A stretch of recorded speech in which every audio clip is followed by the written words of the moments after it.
All right, good morning, everybody. NDL Game Day. All right, good morning, everybody. It is NDL Game Day. All right, good morning, everybody. It is NDL Game Day. All right, good morning, everybody. It is NDL Game. Let me stop that. Sorry. All right, Penguin Pat. A little confusion there. This is what we're doing. That's what happened, boys, when you have too many windows open and you don't know it. That was awesome. I got that 3 times in my ear. Yeah, I mean, who needs an intro song when you got that? Yeah. That's like the remix. Okay, great. Well, we're off to a great start here on NDL Game Day. Block number, block 6 already. Season's flying by, and listen, you guys have been in this for a long time, a lot longer than I have, and you can kind of tell for the 4-season crew. This season is kind of why we don't do that, right, guys? Yeah. Absolutely. It's Yeah, you can tell the average Joe is not as invested right now. well, and even like the chats, like the live chat stays active, but a lot of the conference chats maybe not. But either way, there's still a lot of great storylines here as we go through the year. We'll talk about some of those today. But other than that, what have you guys been up to, Penguin? How was your week, Penguin? This week was kind of chaos. Been a short week, and then inventory at work, and then just general life stuff. We will potentially sign papers on the new building for the bookstore as early as next week, and the list of manual labor and DIY and stuff to do in the next month is nauseating. But life's pretty good. Good. Pat, what's going on with you, man? Nothing, just typical work week. Back in the gym this week, which is always good. Get the energy going. Got a nice Saturday planned. It's my brother's birthday. Meeting with the family on Zoom. Doing a little hike after the show, which I hate hiking, so you got to know the energy's good.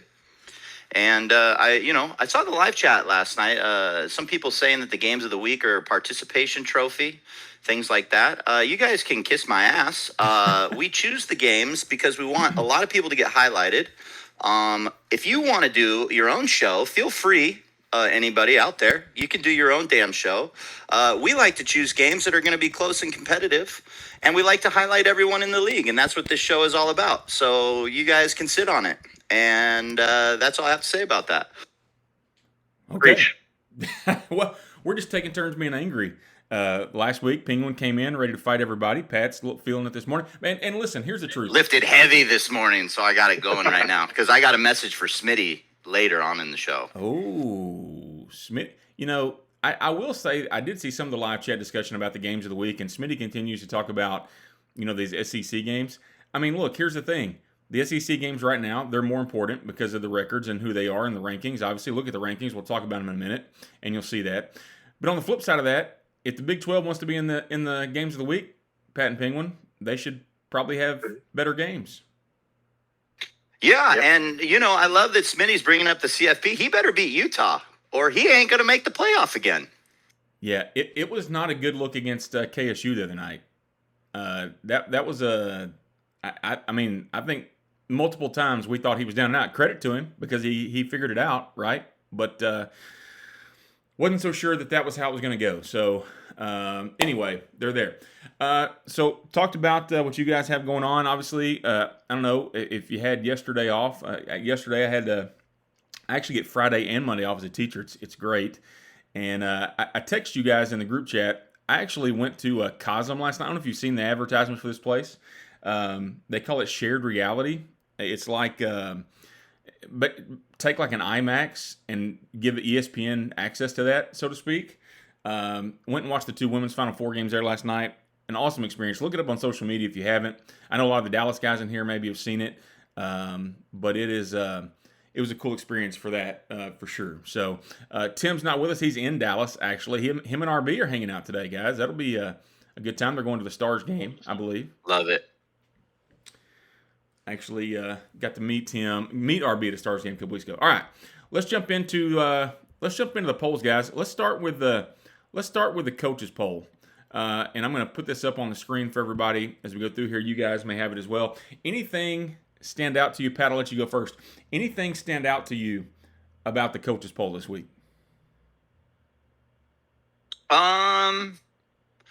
Michigan being in there is interesting. I mean, I haven't voted him. I think Miami might be a little too low. And then that's really about it. I mean, I have most of these teams in my top 25. And in this exact spot, I have Notre Dame ahead of Vandy. I just have those two flip-flopped. And then I have BYU, obviously, ahead of Utah. He beat them. So, and then I have Syracuse still behind Utah and BYU.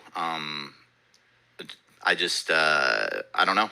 He's got a few big games coming up, so he can prove all the doubters wrong. And then I think there could be an argument made. Is Georgia's one loss to Alabama? Yes. Yes. Okay. Yeah, because Kansas and Georgia, Georgia probably, and even Oregon. I mean, Oregon's strength of schedule, not great. Kansas has the one difficult game that he's played against Missouri, which was a nice win. And Missouri's still not getting quite enough love, I don't think, from the voters. They're not. Absolutely. Yeah, Penguin, what do you think? I think you made some very good points there. Was talking about the order of Utah, BYU, and what was the other one you mentioned? Notre Dame and Vandy. I thought those made sense. I think for the most part, Cuse definitely deserves some love and recognition, but to put them in front of most any one-loss SEC team is kind of silly. And we need a mental health check. I haven't seen who voted, but on whoever gave LSU a number one vote. I don't know who did that, but somebody did, and it certainly wasn't me. So I have a guess. Do you have a guess?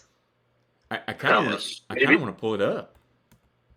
Maybe they're trolling me. I don't know. I'm gonna pull it up. I do want to know who it is, but I haven't even looked at the coaches voting this week. I know that's always an interesting point. For some reason this year, I guess I have not been very good. I'm always in the bottom half this year, but not something crazy. I think a lot of people are kind of locked in to the voting this year. Maybe much more than usual. It's not perfect, but I feel like we're getting closer there. Hey, only 100 people voted this week too, right? So we need to. Yeah. I've got one that's egregious, though. There is one placement that I think is off by as much as, I'd say, 6 places. And I think Missouri checking in at 12 makes 0 sense. You can't tell me that Missouri, who's looked great other than a close loss to Kansas, belongs behind Notre Dame, Vanderbilt, BYU, and Ole Miss, and possibly even Georgia, So, Penguin, I looked up who voted you number one. Now, here is some crazy irony. Apparently, do we have a new West Virginia coach? Yeah, that's the new guy, new Weasel. He voted LSU number one, and he voted himself number 2. New guy. Hey, oh, well. I like the confidence. Fit right and now, hold on. You guys will love this. Our lovely MJ Kemp did the old alphabetical vote here. He went App State, Alabama, Arkansas State into Bowling Green. Very nicely done. He did switch up. I am looking at that right now. Maybe this should be a new section on the show, guys, where we just call out people's polls. That's what we're gonna do. He did switch up. Navy is in there at number 11 or 10. Iowa, but he didn't rank himself. Which, I mean, if you're gonna have a bad poll, at least rank yourself, I guess. Yeah. So one thing I do want to mention.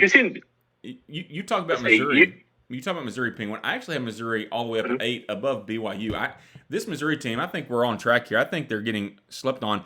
They're supposed, they had a game with Vanderbilt last block that didn't get played. I think it's scheduled for today at some point.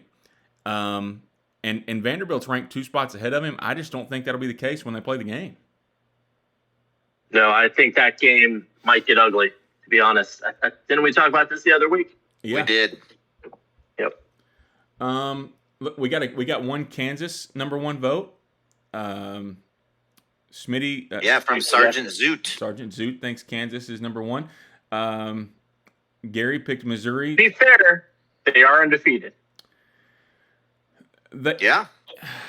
Yeah, listen, and that's I was going to bring that up about the polls. When you start doing this poll and you look at, okay, there are 5 undefeated teams, Well, Power 5 undefeated teams, right? You got Ohio State, Texas, Oregon, Kansas, Syracuse, right? The top 4 are getting the love: Ohio State, Texas, Oregon, Kansas, and then Syracuse kind of not. I'll be honest, I had Syracuse ranked at 7. I have them behind Ole Miss and Georgia. That Syracuse roster, CG's getting a lot out of that roster, guys. I mean, it's got some speed guys. What do you think they need to do? We talked last week. We don't think they'll win the ACC, right? But do we see a world where they could even remotely end up in that conversation of the top 4? If he runs the table? I mean, can he run the table? That's the question, right? I mean, if he runs the table, he'll bump Kansas out of there. Yeah. Yeah. Yeah, absolutely. I mean, that would be wins over Notre Dame, I believe SMU. That would be a win over Miami, twice possibly. A win over Clemson at Clemson. I mean, yeah, he would bump him right out of there. Mm-hmm. That ACC's got a lot to be determined still, right? I mean, there's a lot of things in there. And I think even last week I may have said this, like, we were on the Stanford train and the SMU train collectively as a group, right? And they just hadn't really played anybody, right? It didn't seem like there was anything going. Stanford and SMU played last week, right? Stanford ended up beating SMU pretty good, so I think SMU's probably out of the mix. But that Miami team, they're ranked down at number 20, guys. I mean, that's probably too low for Miami, right? I mean, they need to be up there a little more. I mean, go ahead, Penguin. Sorry. It's a topsy-turvy ACC, and they've got 2 losses and only 4 wins right now. So I don't think it's too crazy. But if they could get a couple more wins, then that conversation flips. But at the moment, only sitting at 4-2. And it's not entirely their fault because they've had both their bye weeks in previous blocks. But, I mean, so if they take out Stanford and SMU in this block that's currently open, then yes, I 100% agree they need to rocket up the rankings. Yeah. Okay. Yeah, and one other thing. I don't know about you guys. Who do you think's missing from the top 25? I have Penn State ranked. Now, here's the deal. Okay, I think sometimes early season losses, just like in real football, teams completely change over the course of time. I think, yeah, he lost at home to USF, who is clearly probably not dialed in, but it has been a top player in this league since the beginning. But he has a win at BYU, and then his other loss is a game with Oregon where it was a 1-score game until Oregon made an incredible play. If you watch the game on 4th and goal, I believe, from the 1-inch yard line, pick 6, 102 yards to the house, that completely flipped the game on its head. I know he's got a game against Ohio State, which, maybe if the voters could have seen that game, he'd be in there. But to have him completely unranked over some of these other teams is a little surprising to me. Because he has been playing good football as of late. And yeah, the early season loss to a USF team who maybe has been struggling a little bit, but we all kind of know as voters that it's probably a different team this late in the season, in my opinion. No, I had Penn State too, Pat. I had them in there at 25. The only other team besides Penn State that I had ranked that's not in here is I actually, and we're going to talk about them in a little bit, I actually have Chip in there, guys. And I know, look, he lost Alabama. The schedule's not tough, but if you just watch Chip play and you think about that loss to Alabama, I was telling Penguin before the show, yes, it was at home, and there's no home field advantage, but man, I still feel like Chip should have won that game, right? So those are the only 2 teams that I have out of there, and we've talked about this all week. Once you get past about number 7 or 8, there's a big group of teams in the middle of about 10 or 11, right, that you could probably put in a lot of different orders. And then the bottom 4 or 5 guys, how in the world do you determine who it is? I mean, it's a tough call right now. Yeah. I think that the SEC cannibalizing itself a little more in this next block and this probably next week of games will make it a little easier for a team like Penn State perhaps to get that additional recognition. Because, I mean, you've got a few of us hanging on there that, I mean, okay, let's be honest. Whoever loses the LSU Bama game, people probably shouldn't be voting for the team that loses that game at all at any polls. I think, and by the way, I think Indiana myself is ranked too high. I put the ACC guys ahead of me, the 2 lost guys. I put Clemson and Miami ahead of me. If you watched my game versus Oregon, yeah, it got tight there for a second, but it also was a play away from being an absolute dick knocking. He scored on 4th and short to go up by 25 in the second quarter and got called for illegal touching. So that flipped, and then I scored before the end of the half, and then I scored again to make it like I think it was a 4 or 7 point game at some point. So it looked close, but I mean, he was in control the entire time. So I think of the 2 lost teams, I put myself behind quite a few of them. Yeah, it's interesting, right? Because I think that middle order, I have A&M, honestly. I had A&M all the way up at 12. Roke, after the great run last year, kind of, I mean, if there's a team being slept on the SEC, is that the one, right? I mean, I feel like they're the one that maybe we're not talking about a lot. You got Vegas at Tennessee, but to Penguin's point about maybe we shouldn't be voting for the SEC team that loses LSU and Alabama. Now, look, you're probably out of the CFP talk, whoever loses that game. But still, two of the best. I think we're both already out of it. Well, right. Well, you never know what's going to happen down the stretch, right? I mean, if you look ahead, I mean, look at the coaches' top 25, right? And the teams still have to play each other. I mean, Florida still has a game with Ole Miss we're going to talk about later. A&M still has a game with Texas. So there's some teams ahead of whoever. I mean, you especially, right, Penguin? If you were to win that game with Alabama, you probably have the better chance of sneaking back in there. There's just so much that can happen still with these games going down the road. But I still think top 25 team, that's the hard part, right? And that's where we get this SEC bias, where it's like, okay, well, they're just SEC teams. Well, if you line up, and I know people don't do polls this way, but if you put LSU or Alabama against any of the teams that aren't in the poll, what's the result going to be, right? I mean, so I think it's been a good season. It's kind of sad that there are a lot of people that are checked out because I think it's been a very, very good season in terms of the competitiveness, right, guys? I mean, you've been in it for a long time. I feel like it's been one of the better ones. Yeah, it is, but I think there's like 3.5 teams that have kind of separated themselves that are going to be difficult to beat. I think Tutty proved last night that Texas has a little chink in the armor. I didn't see the game. It sounds like there was some special teams TDs and some big plays. Yep. But there's just and look, Ohio State hasn't beat a team in the top 25 this year. Hasn't even played one, I don't think. Yeah. Correct? Yeah. So you just never know what you're going to get there until the end of the year. And really, was Oklahoma not ranked when they played? They may have been ranked now, but come on, man. I mean, I love Henry, but he's going to probably end up with 5-6 losses. Yeah, maybe. Yeah, I think you do that.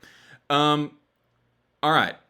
Anything else about the poll? Anybody that it maybe should be in there that's not, guys? I mean, I think we've kind of hit on some of the teams, but if not, the next thing I want to bring up, for the first time that I can remember in a long time, the coaches poll and the media poll has the same 25 teams. It's the same teams.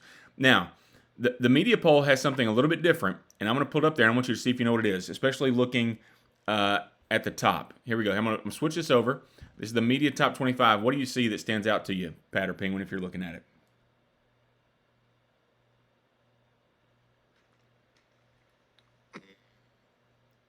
I'll give it to you. They have Kansas ahead of Oregon at 3 instead of 4. Is it? Oh, they sure do. As do I on my poll. Do you? Okay, I was going to ask you. Is it close? Do you think that's the case? I think Kansas's win over Missouri, I think, is currently the better win between them.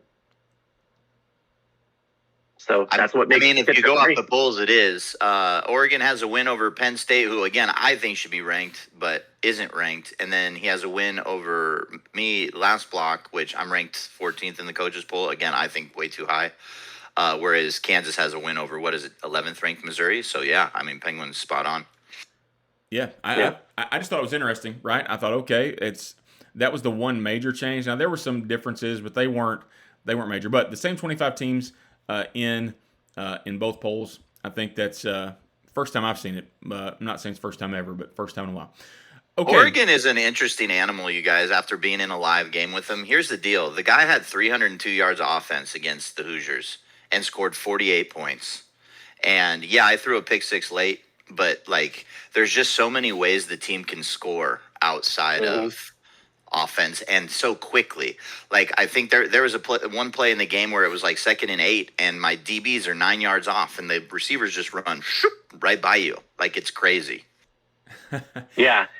That receiving core, you literally can't focus on one receiver, because they've got three guys with like 96 or 97 plus speed. I mean, what do you do with that? You just play cover two and bail the safeties every time, and it's still not enough occasionally. It's the one team where, like, look, here's the deal. If there's no secret here. I love stopping the run. I think when you stop a team from running the football, you give yourself a puncher's chance always. Mm-hmm. He had 12 yards rushing, and I was still nervous to shit every pass, like every play, because I'm like, he could just bust a pass over the middle deep. Doesn't matter, and you miss one tackle, and it's what that one basketball player say? It's barbecue chicken from there. Yeah. Even if you stop the technical run, he's going to hit the running back occasionally on a quick out or in the flat, and that's just as bad. And he just beats you to hell with those occasionally also. I think he hit a couple big ones like that in the game, didn't he? Yeah, he returned the opening kickoff for a touchdown. Yeah. Wonder how I worked on it for 9 weeks this year. It was demoralizing. I think the thing about Oregon to me is, and I haven't played him this season, obviously. Last year at Iowa, I was able to run, for 200-something yards against him, which was kind of shocking. His offensive line, though, like, Pat, you got a lot of pressure against him in that game, right? I mean, I know Indiana's, a talented defense, but I feel like you were able to make him force some throws, and you mentioned the 12 yards rushing. I think they're, Chip in the live chat says, or in the Twitch chat says, it's the most overhated team in the NDL. I mean, they are ranked third. I mean, I don't think there's any discussion over there. I personally would have them ahead of Kansas. I think the roster is better, number one. I think that Kansas, has a good win over Missouri. That game against Kansas State the other night was a little shaky, right? I mean, it was. I don't want to say, you hate to say he should have lost the game, but if you guys watched it, it didn't look like a top maybe 4 team in the NDL performance, right? Does that make sense? Yeah. I mean, to be fair, Kansas State is a good coach with a solid team who's had a very unlucky, shitty season. So that is, I mean, he's a good player. I agree. Yeah, and they're talking about it in the chat with the Oregon thing to touch on it. And I know you're not supposed to think about last seasons, but naturally we're human beings and we're going to. Like, every now and again, Shell, a great player, dude, one of the best players in our league, will have a head-scratching loss. Like, he lost to Minnesota last year. And, yep. I mean, you want to talk about speed versus slow. That is the very epitome of it. Yeah. And so it's just every now and again, like, people are saying he's hated on. No, you just are like, you don't really see a guy like a Jiggy or a Canada have one of these off games. Like, you don't see Ohio State go to Washington and lose, right? Ever. So it's just, that's why I wouldn't say it's hate. It's just every now and again, those losses are kind of in your mind. Like, this guy is capable of losing to a team that he should absolutely crush. Yep. Perfect point. Very good point. Yeah, CG points out he lost to Wisconsin last year in RB, I think, right? I mean, that he did. And then one year, I think his first or second year with Oregon, he missed the CFP completely. I think it was last copy, obviously. It was last copy, but still, like, that kind of stuff lingers. He lost like 3 or 4 games. And then he has that loss to Steam the one season, I think our first season, where the old rain gate game where Steam put the rain on and it was pouring rain and he couldn't throw. Good. I think it's a good business decision, right? Yeah. Okay, listen. Forget about rankings for a second. We're talking about this. How many teams right now do you think can win the whole thing? Depending on matchups, I would say 5. Ohio State, Texas, Oregon, Kansas, Georgia. Is that your 5? I would not say Kansas. I know you're going to laugh at me because I still think that Ole Miss can give anyone a good shot because of how good he is on offense. He could get into a scoring fest with someone. Yeah. Penguin, how about you? It really is a tough question. Well, you've forced me to it. I'm going to have to say 6. Okay. Yeah. Ohio State, Texas, Oregon. I believe Georgia and Ole Miss are proven. And you know what? I'm not gonna bet against Smitty in Kansas. I think when the time comes, we'll see a the best version of Smitty because he's in that underdog role. I think that will bring the best out of him. I think the roster eventually will catch up to him in the way our playoffs, they're not neutral site games. And he's going to eventually have to play at one of these top 25 stadiums, and it's going to be raucous. Yeah, I don't think that offensive line can block anybody at Georgia, Ole Miss, Texas, or Ohio State. Probably not even Oregon, right? I mean, that's going to be the issue for him. I would say, I mean, honestly, you know, just using prior results, I'm still going to say 3. Like, and before last night, I would have said 2. I'm including Georgia because honestly, like, he had Texas on the ropes multiple times. And credit to Jiggy, because Jiggy on the road down 10 multiple times wins the game, right? And has the cojones to go for 2 at the end to go up 60-59. I just think that it's still Ohio State, Texas, and now I'll throw Georgia in there. And listen, Oregon's a talented roster. Ole Miss that offense for Ole Miss is loaded, right? And Jumper can chunk it around, and he's done well with that offense. I'm just going to go with 3. And honestly, the way that Jiggy got the win last night on the road, it may be 1. I mean, that's not to include Ohio State, but man, Jiggy really impressed me last night with that win for sure. Does Jumper? I know he's got obviously 2 players in the gulag coming up. What do you guys know offhand who that's against? It's against Florida and West Virginia. I don't think that'll be of any consequence. The backup quarterbacks at Ole Miss are just fine. And sure, that's a great talent to miss on defense. But as has been said many times, he's not going to win any game because his defense made a play. Right. Yeah.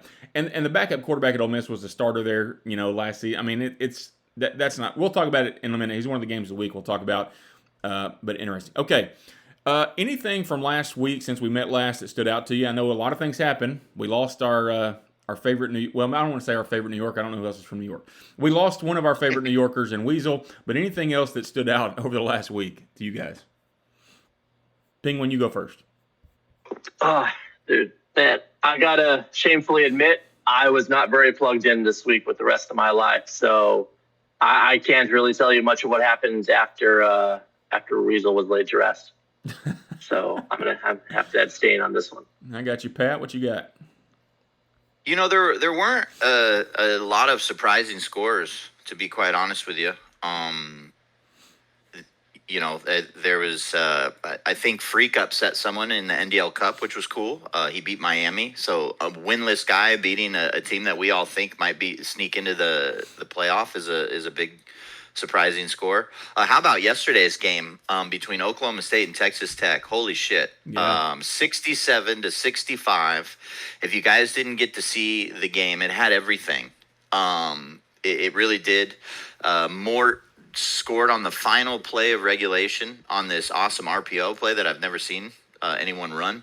Ballsy from about the 2-yard line, I believe, in which he almost screwed his team out of a win because he chose chew clock, and he chewed it a little too far to where it was 1st and goal, but he only gave himself enough time to run 2 plays instead of 4 because he had the timeouts. So that was crazy. And then just so many contested catches in traffic.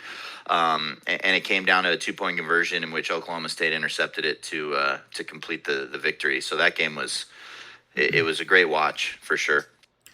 What I want to bring up, I misspoke earlier on one result. I said that Stanford beat SMU. Actually, SMU beat Stanford. Yes. On the road, or it was at SMU, but it was a 2-touchdown game. But the result I want to talk about, we had Jokers on last week before his big game with Stanford, and Stanford beat San Jose State 42-10. I'll be honest, I did not see that one coming, guys. I mean, that was not what I expected to happen in that game. Yeah, that's when I got to go back and watch. I'm very curious to see how that dismantling happened. Yeah, this East Coast time zone is really screwing me up. I'll go to bed at 9-ish Eastern, and some games don't even kick off till 10 or 11. So I've missed quite a few. I hate to admit it. I guess, and I don't know if this one happened late, but I was definitely out doing something. But Oklahoma and Ole Miss apparently had a great game against each other. I didn't get to see it. so I can't comment on it. But the score looked, went to overtime. So there's been some great games. I just unfortunately, there's just been some challenges for me to watch this season. Yeah, Joker's had an interesting week. He got beat by Stanford by 32, lost to Oregon State. That was I think we talked about that in chat a little bit. Oregon State beat him by 23, but then he beats Hawaii, who we were all on, by 3 touchdowns. Right. So San Jose's had an interesting week. Stanford beats him and then loses to SMU. And Stanford, a team that hadn't played a bunch of games. We played 3 games last week to get to 5-1. And so just those were some of the things maybe that stood out, some of the results. You mentioned Freak. Good for him, man. Like, Freak's had such a year where he's been close in so many games. Right. It wasn't a season game, but hey, to beat Miami in the Cup, and that's pretty good. And hey, one more team that we haven't talked about, and it's because Tim isn't here for the nepotism, but Wake Forest beating SMU. Yep. And going 5-0 in the ACC, 6-3. Another team that you could almost argue that should be ranked, that we kind of missed. That's another game that, the SMU game was kind of his last hurdle, because I believe we've all said that his schedule is greenlit the rest of the way. Like, it should be games he'll be favored in. Actually, when we were talking about teams, I had that pulled up and we started talking about something else and forgot it. They're a team that could be ranked. You mentioned Oklahoma State. The 3 losses stand out, right? But 5-1 in conference. Oklahoma State, a team that maybe sneaks into the rankings here soon, with some teams that may lose some games as well. All right. We'll talk about our games of the week in a minute. I mentioned a couple of games to you guys in the chat that are coming up in this block that are not games of the week, that I think are really interesting games. We hit on LSU and Alabama earlier. LSU plays at Alabama. And then another American Conference game that is going to be, it's 2 coaches that we know a lot about, have maybe started slow and they've been quiet. But UTSA at South Florida, in that game, Big Mike and El Jefe, right? They're both undefeated in conference, and probably playing for a spot in the championship game this week in that one. So those 2 games, obviously get your thoughts on those 2, but also any other ones that maybe you see that stand out to you. Pat, you go ahead and go first. Yeah, the American one's huge, just because of the parameters that you kind of mentioned. And then Alabama, LSU. I know Penguin said he thinks that they're both eliminated, but you're definitely going to have that argument for both of those guys if they win out and are those 3 lost teams, when you look at the quote-unquote full body of work that we like to talk about. But I will be honest, I didn't see a lot of the other games that really stood out when you asked us to do that. Yeah. Obviously Florida Ole Miss, which is one of our games, so that one sticks out. But it's just there's not a lot. We know that a game, kind of a large game, got played last night. But can our guy? I know we talked about him. Can our guy Freak put together a game against the Missouri Tigers, and maybe the seniors go out with a bang, and get that dub against Missouri, and maybe ruin their season? At that point, it's always kind of nice. Well, it's not nice to be winless, but it is definitely a completely different mindset when you go to a game to just ruin someone else's season. You know what I mean? You play the game completely different, and you can really, if you get a tight game, you can make some weird stuff happen. Let me just read to you Freak's schedule. Talking about Freak, his last 4 games. You ready for this? He hosts Georgia. He travels to Missouri. He hosts Boston College in week 13. He hosts Ole Miss in week 14. If we want to we're on Freak Watch. I guess Pat's always on Freak Watch, but now we're all on Freak Watch. Can he get a win in those last 4? The Boston College game is probably his best shot, right? But Cleat Freak is a talented coach. But the cowbells will be ringing. Any chance Freak can finish this year with a win in the win column? I mean, he can, right? But do you see a win out of those 4? Georgia, Missouri, Boston College, Ole Miss. Is he at home against Boston College, you said? Yeah, he is. I think that's the one where I would choose him in a pick'em. You know what I mean? Like, I would have the spread like 1.5. Yeah. I think that's a safe bet. Penguin, anything else on the schedule for this block? I know Pat's right. There wasn't a lot. Maybe some interesting games, not record-wise, but for conference standings are out there. But anything you see, Penguin? I've got 2 that I think were game day worthy potentially, didn't make it, and that Penn State, as you mentioned, plays the Indiana Hoosiers in Week 11. That is a game that, if Penn State wins that, there's no ignoring them. And frankly, quite the test for Indiana as well, talent-wise. Penn State's is the team that matches up pretty well with them. So and another raucous home freaking field you got to go to. Mm-hmm. That's going to be a big game. And one that, if we talked about this game at the start of the season, we might have been talking about one of these teams playing spoiler, but those teams are reversed. And that is going to be BYU sitting pretty right now, decimating people, big win over Utah, going on the road to play the reeling Texas Tech Raiders. Mm-hmm. Now, will BYU keep marching on? Does Texas Tech keep falling? Or do the Red Raiders, capture a little magic for a week and trip up the Mormon season?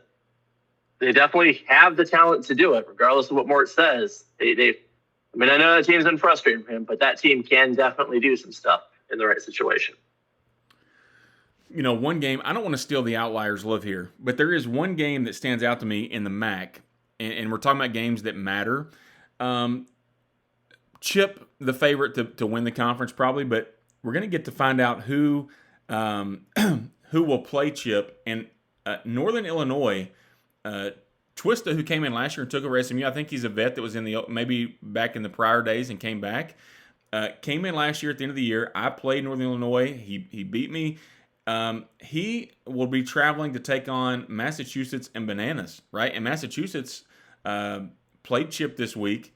They lost by 28, but Massachusetts is a talented team, and he's playing for a chance to get to play Chip again. Massachusetts and Northern Illinois game this week that'll have some implications on who gets out of the MAC. Just another game to watch in the group of 5 going through. Hey, one other game, sorry. Yeah, absolutely. And like you said, Banana's new coach, very good. One of the old, the old adage, wait till he gets a good team. But that's the way I feel about it. And a fantastic username also. Yeah, absolutely. And he has a great profile photo. If you've seen his profile photo on Discord. One game to kind of keep your eye on. Another team that has just come so close to crossing the finish line is our guy Cross over there at Auburn, traveling to Vanderbilt. I would not, if I'm Vandy, I would not sleep on Auburn because of Cam Coleman, and I forget the other slot receiver's name. There's just so much. There's so much explosiveness on that team that even if you're, struggling, and I know Jackson Arnold can send some passes over the moon, but if they put together a good game, and let's say Vandy does knock off Mizzou and is having this Cinderella season, you cannot fall asleep on that Auburn game. It could, because the guy is definitely he is not shy on scoring. So that's another game that I did kind of see in the corner of my eye. Yeah, some good one. And listen, we're also at the point of the season, right, where guys are getting close to their win goals. Guys are trying to keep teams. They need a win for a conference goal. All those things matter. And I'm sure we'll talk about some of those as we get into the last block next week, because obviously the draft won't happen again for a few months, obviously, but some of that stuff matters because there's some big name teams that could be available depending on what happens over the next couple of weeks. All right, the next topic I had for you guys, and I'm going to throw up the coaches poll again because I think that's the best way for us to kind of get a look at it. I'm going to go ahead and throw that up there for you guys. If we're talking about the CFP, and I think the CFP, if they haven't, maybe they met last night or they've started talking about this, but we will have a CFP top 25 or top rankings. I guess next week we would get that. I would assume for the first time. Couple of questions for you. How many teams and who is safely in?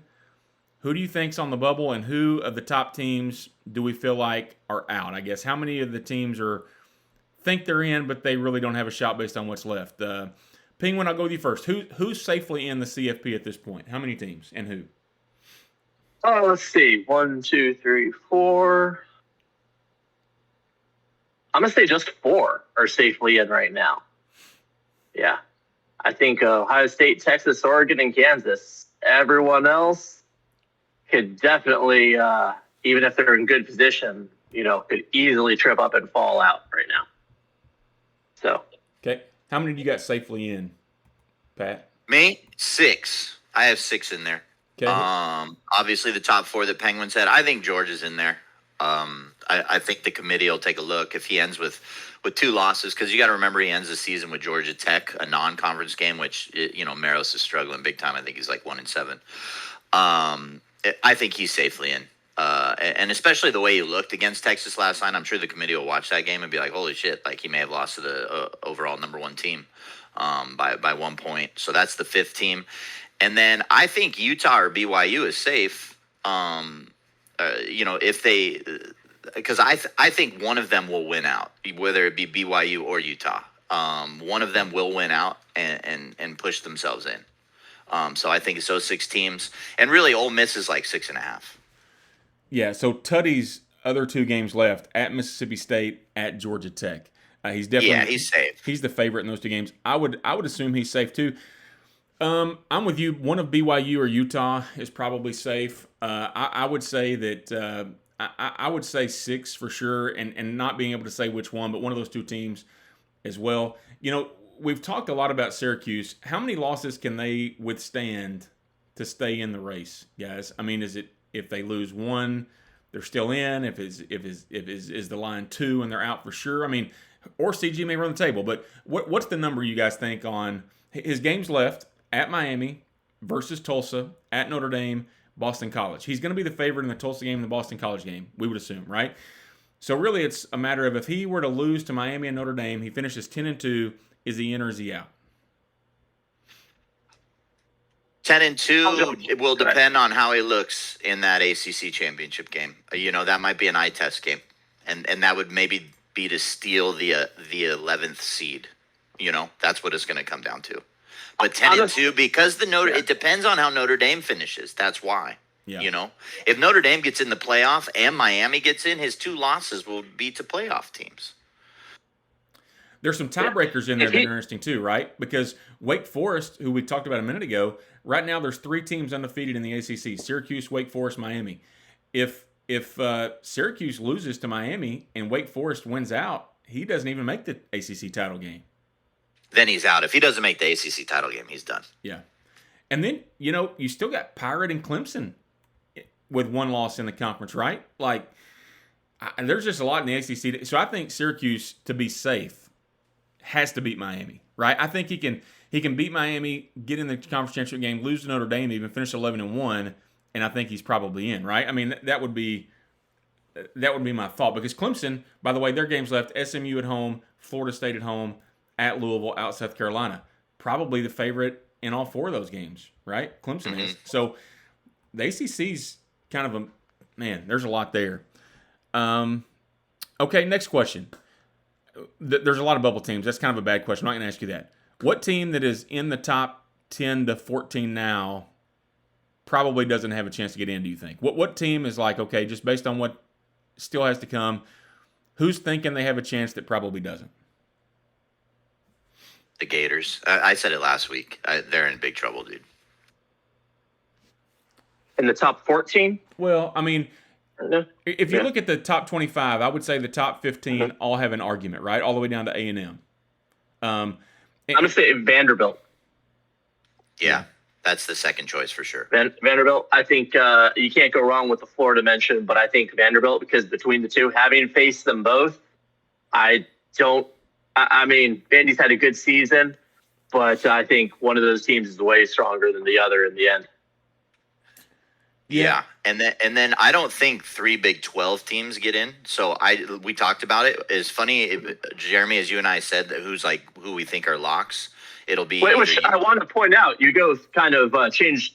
You both kind of skirted the rules in that question when you're picking between 2 teams when we're talking about safe. Well, I mean, if you can't pick the team for certain, are they safe? That's true. I'm just saying. I don't know. But you know what? I think, Pat, here's the thing when I look at, all right, so we're looking at the top 10. We say Vandy's going to lose a couple of games, right?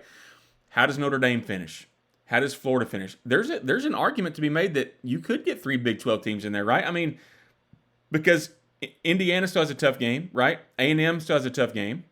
I mean, there's a chance that if it's a close game and it's not a blowout, maybe they do both sneak in. One of them gets that 11th spot. There's a lot there, for sure. Yeah, the 11th spot's going to be just as tricky, I think, as last season when we kind of clear the dust. Because, again, Nothing muddies the waters more than these stupid-ass conference championship games.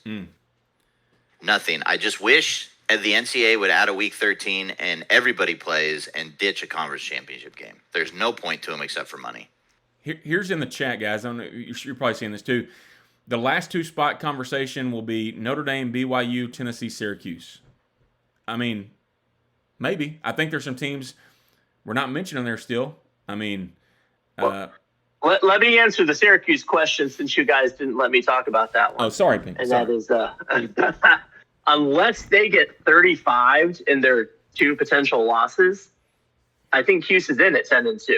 I think that Clemson win, that SMU win are both solid.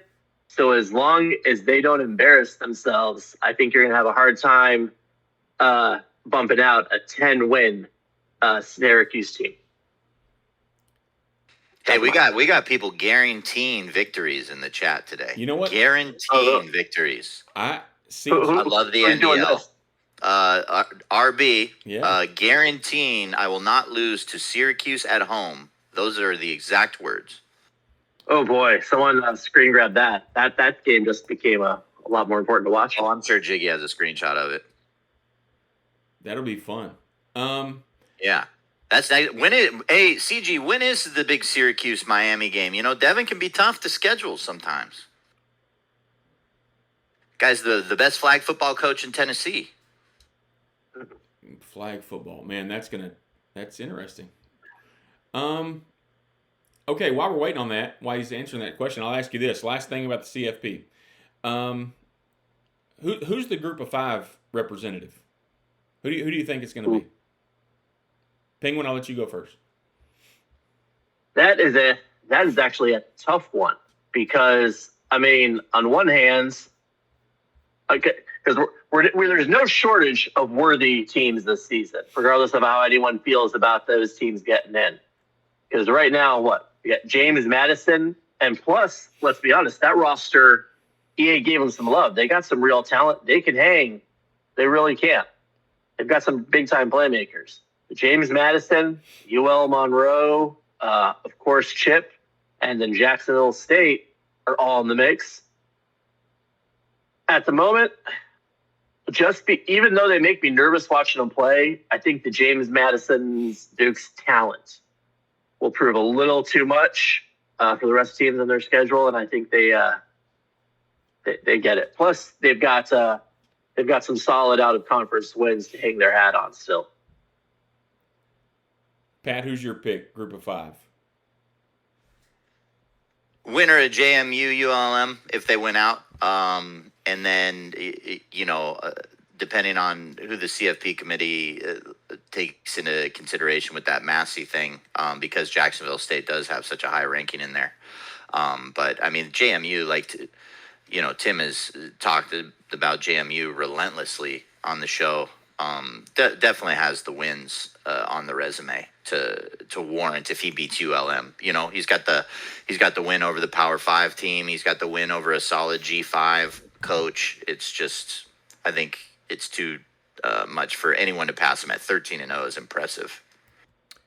Yeah, I think JMU's the favorite. I think that one team that was mentioned, and that's Chip in Central Michigan, he has a chance to get a win in this block that would, I think, catapult him over even with a loss to Alabama. If Chip were to win his conference and go 12-1, his one loss to Alabama and a chance to beat Michigan this week, guys, I think that may put him over. If Chip beats Michigan, because that's on the road to at Michigan, that is quite the conversation. And if that happens, if we have an unbeaten Sun Belt winner and Chip with one loss, do they both get in? Maybe.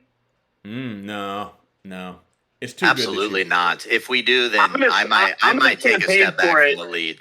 If we get 2 G5s in, it's absolutely just a stupid ass thing to ever put 2 G5s in.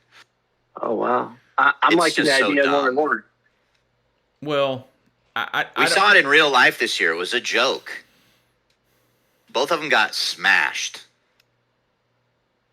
Yeah. Well, as we said, this isn't real life. JMU definitely can beat. There are teams that are going to make the playoffs this season that JMU can match up with talent-wise on what is on that roster in this game. Keep telling yourself that. Go look at the rosters, dude. It's an interesting argument, right? He would get throttled. Well, he'll make it. I think he'll make it. I think JMU will represent, and he'll get beat by 3-4 touchdowns in the playoff. Well, I'm not saying he can hang with Texas or Oregon or Ohio State, but there's going to be teams then that he can hang with for sure. And if it started today, you'd have James Madison, if they were the team, traveling to Athens, Georgia, right? Like ass kicking. Absolute ass kicking that would be. Well, and to be fair, does that same thing happen to Chip if Chip goes there? I mean, that's going to Georgia is going to be tough for anybody, and Georgia may end up in the top 4 before it's all said and done. But that would be a tough ask. Okay, one thing we have not talked a lot about on the show, and I don't know if it's because we're making a conscious choice not to, or we just haven't done it. NDL Sharp, guys, have you guys been on there a lot? Have either one of you spent a lot of time on Sharp so far? I did early, and then I forgot about it. Yeah, well, same. Yeah, I actually I'm looking at mine right now. I've actually done fairly well. I did make a futures bet at the beginning of a team to make the CFP, and that team has 3 losses. We won't mention them, but they wear purple and gold, and their coach is a guy with a big long beard. But couple of lines on here, right? I want to ask you about some lines from Block 5, and just real off the top of your head, tell me what you think. The Missouri-Vanderbilt game has not been played yet. Missouri's an 8.5-point favorite over Vanderbilt. You like it or not? Yes. I think that's a pretty perfect line, to be honest with you. If you had to bet your whole bankroll on Ohio State minus 12.5 over Penn State, you taking it or not? Where's the game played at? It is in the shoe. Yeah. Oh, yes, then yes. So here's the deal with this. I thought about this because I think I saw our guy RB say he emptied the account on the Ohio State minus 12.5. I always, and I'm sure a lot of people do this, you have to remember, as long as it's a 21-point game there at the end, Andy has a chance to cover that spread, whether it be late, with a junk touchdown. So no, I wouldn't put my whole bankroll on it. But we can max bet it for $550, and I'd definitely do that. There you go. Those are Block 5 games. A couple of Block 6 games for you real quick. BYU's at Texas Tech. BYU's a 7.5-point favorite. That's a tricky line to me, but if you had to bet your money on that way, you taking Texas Tech and 7.5, or are you going to give the points with BYU? Ooh. If Tech locks in and stops moping around and stops the run, he very much can cover that spread and even win the game outright. That's actually a good money line shot because, he's at home. He has a front 7 that is better than he mopes about. And Bear is a good running QB, but he definitely airmails a lot of passes. Yeah. What do you think, Penguin? You don't like the points? I think that's one I'd stay away from because I've got how I hope it'll go just from a fan aspect. But yeah, I don't know. I'm all over the place on that one. And when I've got a game like that, I just stay away from it. I'm with Pat. If Mort shows up to play and doesn't give up on the season with 3 losses, I'm going Tech plus the 7.5. I like him at home to hang around and keep it close. I think the pressure of keeping the team is gone, right? I don't think there's a way he can keep the team at this point. So I think he would maybe play better. Yeah, that's a fantastic point. Very. Yeah. Okay. I hadn't thought of it that way. All right.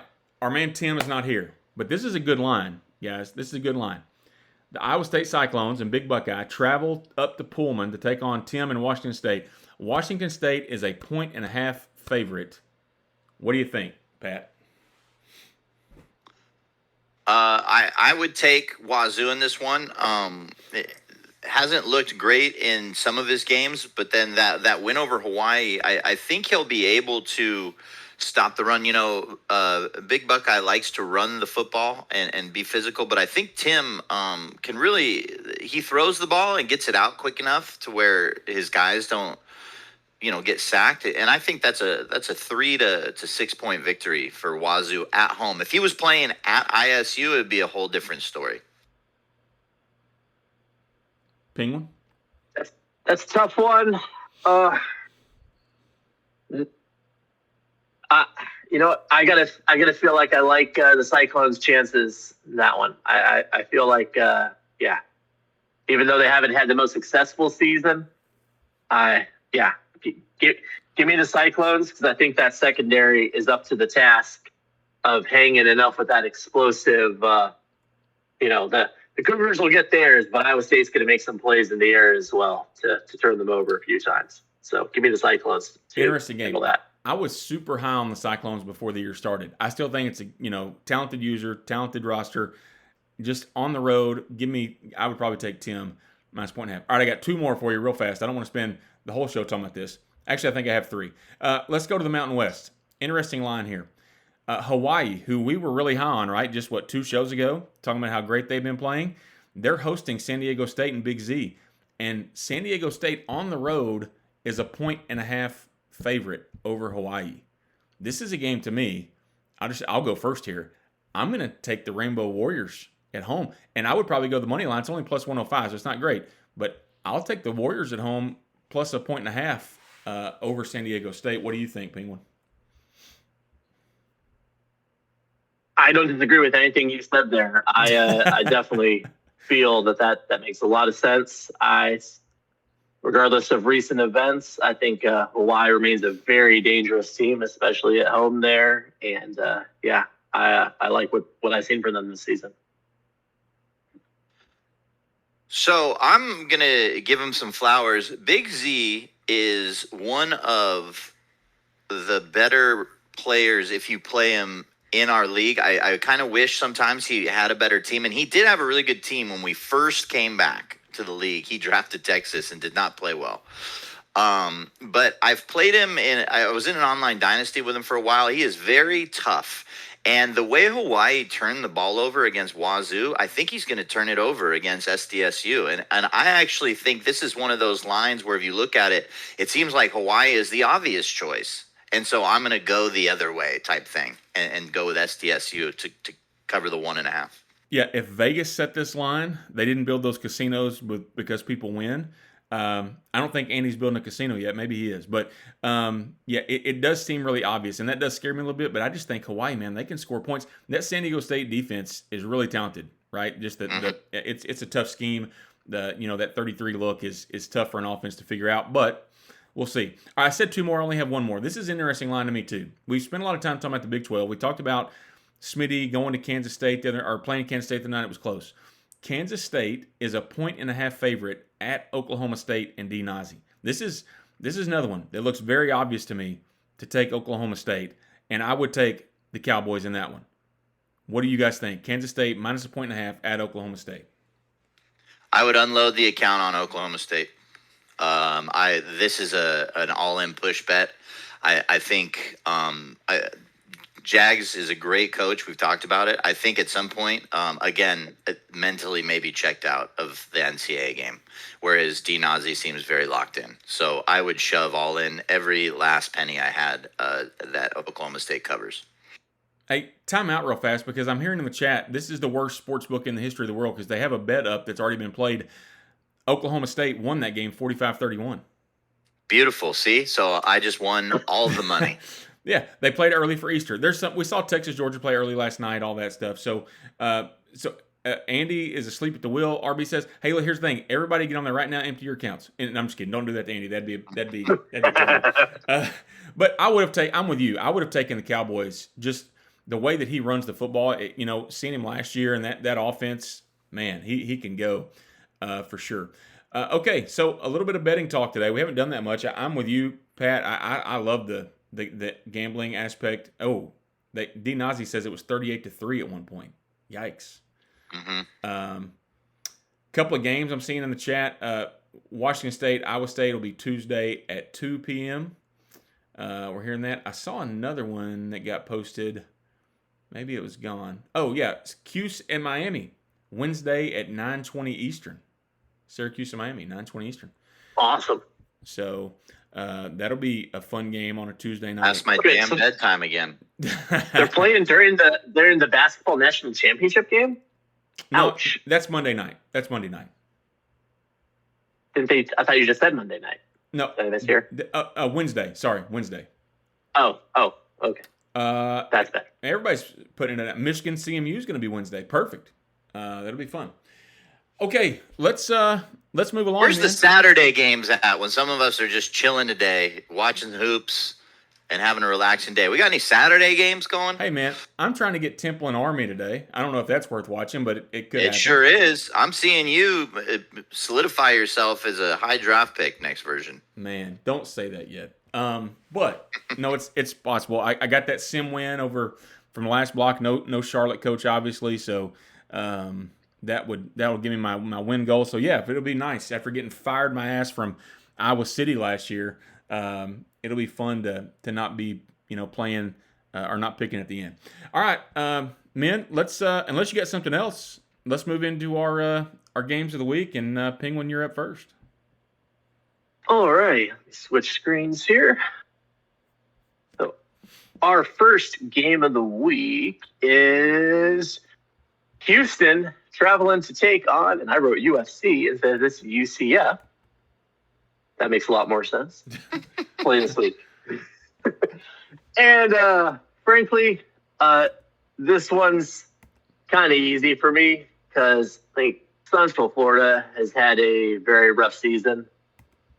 And even though Houston hasn't exactly been a beacon or powerhouse right now, I just don't see the Knights in a nasty, he's coached with a history and some great wins in the past, but it's just not his season down there.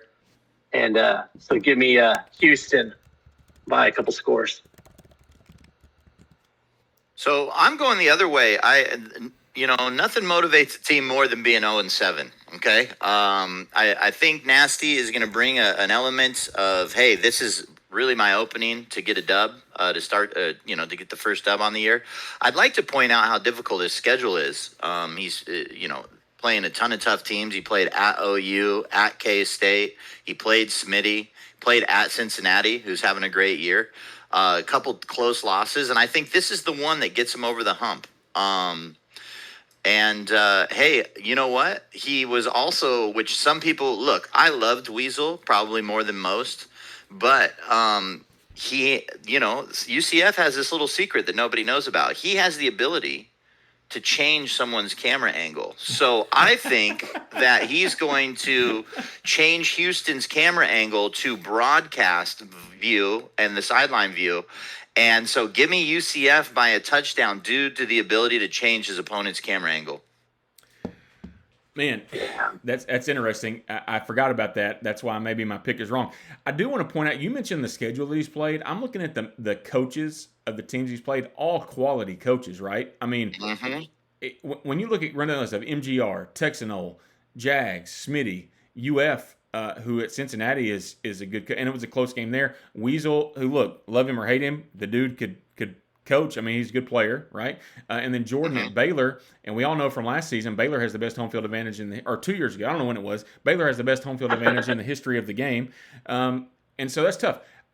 Listen, I'm going to go Houston here, and it's really, I'm kind of regretting it now, but Houston does they had a good win in the last block, right? At Arizona State by 11, and Arizona State had a big win also, right? So I'm going to go with Houston, and I feel kind of safe in that pick, but it would not surprise me if this is the spot where UCF gets that win, because the rest of the schedule is tough. At Tech, Oklahoma State, at BYU. So this is the shot here for UCF to get the win, but I'm going to go with the Cougars in this one, Pat. Well, and that's why you guys are at the bottom of the standings. Do we have Tim's pick on that game? Do we have Tim's pick on that game? Let me go back through here. He did make his pick somewhere. He did make his chat. picks. I'm going to go back through and find them. While let me go here. It's a couple of days. We talk too much, guys, when it takes this long to go back through here. Let's see. Tim. Our chat is mostly us reminding Penguin to make his picks. Yeah, Tim went with Houston as well. I'm going to take a picture of it so I got it. But Tim also went with Houston. And now our next game that you guys spoke about earlier as being a game that could catapult a certain somebody into the CFP. You have the Central Michigan Chippewas traveling to the University of Michigan Wolverines in maybe one of the biggest G5 games of the season. Love the late season action. Good for 6 feet for taking on the game. As a big-time school like Michigan, to go with a +1 game and play a team as talented as Chip, it's always a little risky. Here's the deal. I think that Chip is going to win this game because he just has a touch more motivation for this one to get into that playoff situation. So I think that it's going to be tight. I think Michigan will score a few times because of the talent gap, but give me my Big Ten commish. Can't pick against my Big Ten commish. Give me Central Michigan by 4 in this one. Man, this is a really interesting game. Penguin and I were talking this off the air before we started. If this game was in was it Mount Pleasant? Is that where Central Michigan is? If this game if this game was at Western or at Central Michigan, I would have an easier time picking Chip. I'm going to go with Michigan. Hey, listen, here's the thing. We talk about 6 foot and a couple years ago he at A&M it wasn't good. Last year in the MAC had a good year. If he wins this game, he has Northwestern and Maryland both on the road. He could be going into that game against Ohio State at the end of the year 9-2 and a lot to play for. I'm going to go with Michigan in this game, guys. I just think that being in the big house, it changes a lot in what I think could happen. The Central Michigan win over Alabama was close, but it was at home. But give me the Wolverines in this one, Penguin. Yeah, I mean, I like a lot of the cases y'all both made there, and I think home field's going to matter here a lot because, I mean, a lot is made of Central Michigan nearly taking down the Crimson Tide earlier this season. But I got to point out that there was no home field advantage. That game was not played at Bryant-Denny Stadium. So I think Michigan is a fantastic team at home. They're much lesser on the road, but they are at home here. And I think they are just going to be able to despite a very game effort from Chip. I think this is a very competitive game. I think Michigan, that home crowd fueled them on, is going to be able to bully Central Michigan in a few key moments and get the win. I will also say, Pat, you're not alone because Tim picked Central Michigan as well. So we're split here, 2-2. Tim thinks that Chip and the Chippewas get it done as well in that one. I think it could be a really competitive game. And just off the top of to add on to that, Michigan really going to be kicking themselves over those close losses at Michigan State and at Nebraska. If they do win this one, they could be sitting there with a chance to be in the CFP talks, right? If they go into that Ohio State game with 1 loss or no losses. So, but I think Michigan wins that one. But we're split 2-2. It'll be fun. All right, Penguin, go ahead. What we got next? Our next game is a really important game in the ACC. I believe we alluded to a little bit earlier. We have the Syracuse Orange heading down to South Beach to take on the Miami Light Breezes. And this one, man, it seems like an easy pick on paper for sure. But, I mean, Cuse has been doing stuff all season. That win over Clemson's still in the back of my mind. And I could make you a highlight reel of Miami that make you think that they're a top 3 team and destined to have a shot at the Natty. You can also make a highlight reel that make you assume that they're not going to make a bowl this season. But once again, home field, I think, is going to matter a little bit in this game. And I think that Miami talent, especially on that defensive line, is going to be a bit problematic at times. They make a couple big plays. And Cuse ends up taking their first L of the season here, and they go down by 10. Yeah, so I would have to say that Miami has the most interesting block coming up. He still has games unplayed against Stanford, SMU. He's got to play NC State this block and Syracuse. These 4 games are huge for him. I'm looking here, and I know he has a small sample size. He's 4-2. He has the number 4 offense in the league. He has the number 6 defense in the league, and he has the 4th hardest schedule in the league. I think Syracuse's run has been nice, but I just think Miami is going to be way too much. I know Syracuse has been running the ball with effectiveness. You've got Ruben Bain, and I forget the other DN's name at Miami, that are just going to be too much up front. And I think Devin is going to handle some things. And this may be a hot take. I think Miami wipes him out, and I think he wins by 3 scores. Yeah, Miami's really good, and Devin is a really good coach, right? And listen, that Missouri loss now, at the time we're like, okay, what in the world? But that Missouri loss is not. I mean, it was at home, right? So that makes it bad, but it's a talented roster, one of the best in the game for sure. And then Florida, right? A 3-point loss at home to Florida. Sorry, he lost to Missouri on the road, right, by 3, and loses at home to Florida by 3. In Florida, we talked about them maybe not being in the CFP talk, but that's been a talented team, and they've had a good run as well, a top 10 team. But I'm with you. I think that this is the week that we see that, okay, Michigan is Miami is who we thought Miami was. I think that Miami wins the game. I don't want to say 3 touchdowns, but I think they win the game handily. I think that the Syracuse roster and the Miami roster are just that much different. I'll take the Hurricanes, and Tim also takes the Hurricanes in this one as well. So we're all on Miami in this one. Yeah. And guys, our next game. Here's a team we did. You talked, Jeremy, earlier in the show about, hey, who are the teams that can actually win it all? And I think this team maybe got overlooked, and that's Texas A&M traveling to Missouri Tigers. Now, here's the deal with A&M. I think sometimes the QB, when you have an athletic quarterback who tends to sail some passes, can be frustrating because you want to do these extra things with a mobile quarterback. Hey, I don't normally have a mobile quarterback, so I'm not going to have these read options, speed options, QB powers, things like that.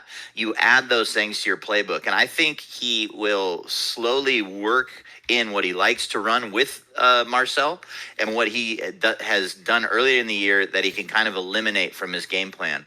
I think A&M is probably the scariest team in the SEC left that can make some noise in the CFP, and I think he gets that breakthrough victory against Missouri at Missouri. I think he wins by 6 points. It's an interesting point you make about A&M, and really he is literally standing on the edge of the cliff, Pat, because here's the deal. If he beats Missouri, he goes to 8-2. He has South Carolina left, which we think would be a win there, be 9-2, and he goes to Austin to play Texas in the final week. And that would determine a lot, right? Does a 9-3 A&M get in with losses to Florida, Texas? That loss to Louisville in week 1 just sticks out like a sore thumb on his CFP resume. And do you remember how he lost? He tried to hurdle a guy going into the end zone and lost a fumble. So he really does need this win, because if he loses here and he loses to Jiggy, 8-4, no chance, right, of getting in. Well, I say that, right? Smitty likes to point out that last year's committee put a 4-loss team in. Maybe so, but I don't think so. It's a big win, or it's a big game for A&M in this one. Now, Missouri, on the other hand, after they play A&M in this block, it's Mississippi State at home, at Oklahoma, at Arkansas, right? The at Oklahoma game could be tricky. I would pick Missouri in that game.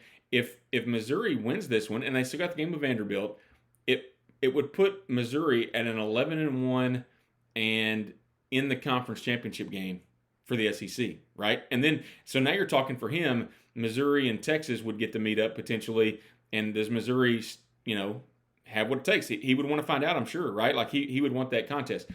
Because of that, I'm going to go with, I just think Missouri's playing better right now. I like what you said about Marcel Reed. Marcel Reed is tough to deal with, right? But I just think Missouri has played really well.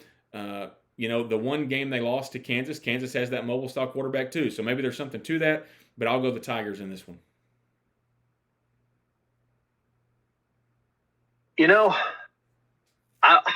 I really want to take Missouri, and they're at home, but I just feel like I don't know.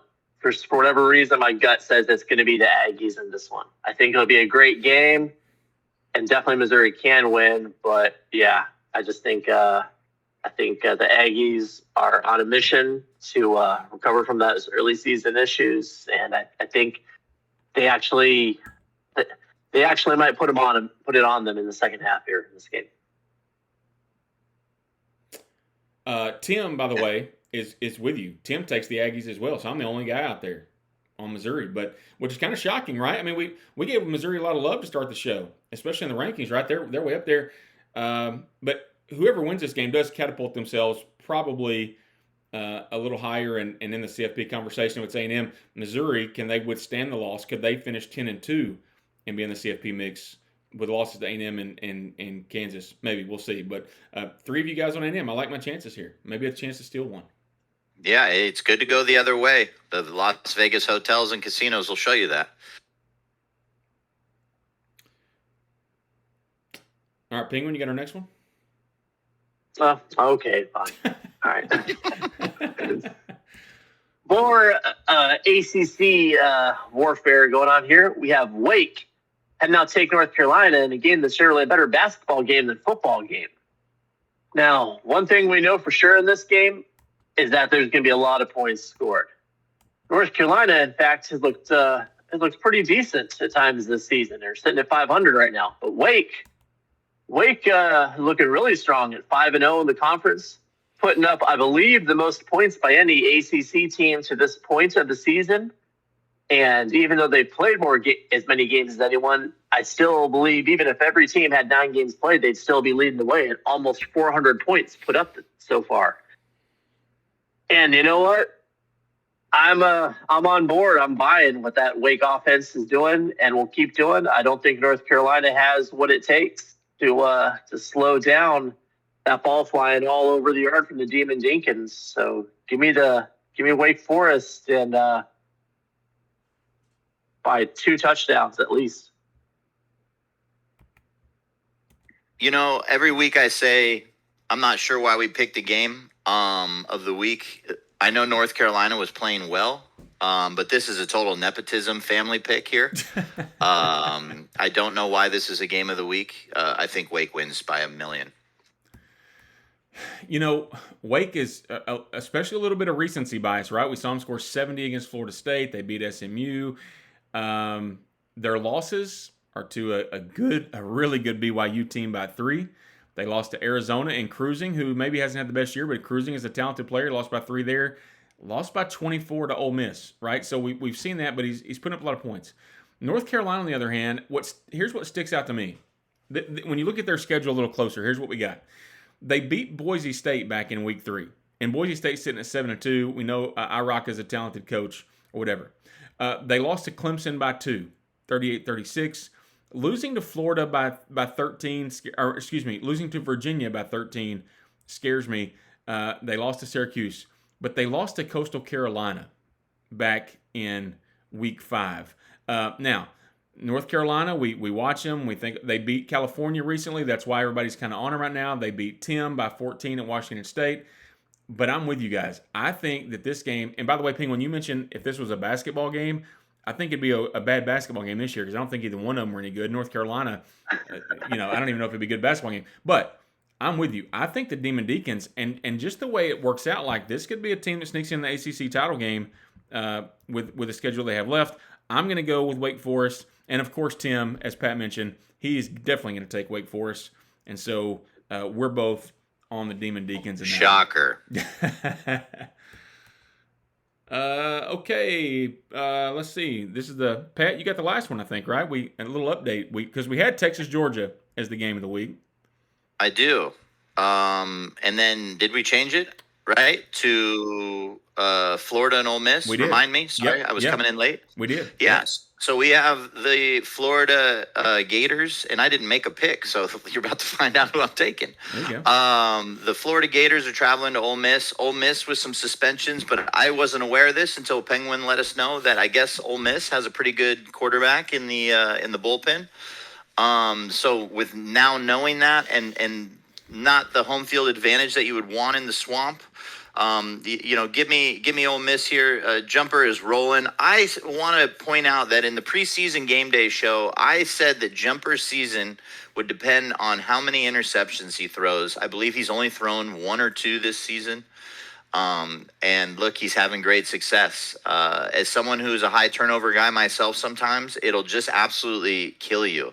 And I know it sounds obvious, but when you try to throw into tight windows, sometimes as a gambler out there, it'll cost you. And he's doing a better job of running the ball and being balanced. So give me Ole Miss, and I think this win right here with Ole Miss will catapult him straight into the CFP, and good for him because he's been a staple in the CFP. He made it with Florida Atlantic one year, he made it with Duke one year, missed last year. So it will be good to maybe get Jumper back in the playoff because he is an exciting player to watch.